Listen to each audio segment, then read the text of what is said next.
$1916 கோடி ரூபாயில் உருவாக்கப்பட்ட அத்திக்கடவு அவிநாசி திட்டத்தை காணொலி காட்சி மூலம் திறந்து வைத்தார் முதலமைச்சர் மு.க. ஸ்டாலின்.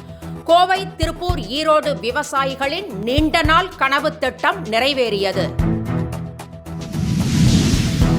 அத்திக்கடவு அவிநாசி திட்டம் இபிஎஸ் ஆட்சியில் கொண்டுவரப்பட்ட திட்டம் என அதிமுக முன்னாள் அமைச்சர் ஜெயக்குமார் காட்டமான பதில். அதிமுக ஆட்சி திட்டங்களை தாங்கள் கொண்டு வந்தது போல திமுக லேபிள் ஒட்டிக் கொள்வதாகவும் விமர்சனம். அத்திக்கடவு அவிநாசி திட்டம் செயல்பாட்டிற்கு வந்ததை வரவேற்பதாக அண்ணாமலை எக்ஸ் தளத்தில் பதிவு.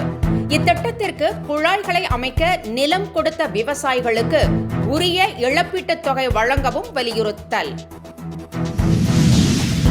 குலசேகரப்பட்டினத்தில் ராக்கெட் ஏவுதளம் 2 ஆண்டுகளில் பயன்பாட்டிற்கு வரும். இஸ்ரோ தலைவர் சோம்நாத் தகவல். உத்தரப்பிரதேச மாநிலம் கான்பூர் அருகே சபர்மதி விரைவு ரயிலின் 20 பெட்டிகள் தடம் புரண்டு விபத்து.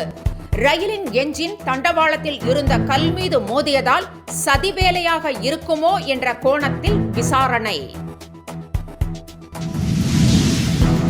இலங்கையில் சூடு பிடிக்கும் அதிபர் தேர்தல். சுயேட்சையாக போட்டியிடும் ரணில் விக்ரமசிங்கேக்கு 30 கட்சிகள் ஆதரவு. மேட்டூர் அணைக்கு நீர்வரத்து 16,500 கன அடியில் இருந்து 22,000 கன அடியாக அதிகரிப்பு. அணையின் நீர்மட்டம் 93.47 அடியாக உள்ளது. அணையிலிருந்து டெல்டா பாசனத்திற்கு வினாடிக்கு 21,500 கன அடி நீர் திறப்பு. தங்கம் விலை மீண்டும் 53,000 ரூபாயை தாண்டியது.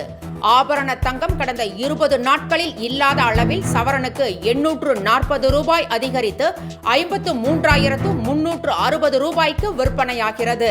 கிராமுக்கு 105 ரூபாய் அதிகரித்து 6,670 ரூபாய்க்கு விற்பனை செய்யப்படுகிறது.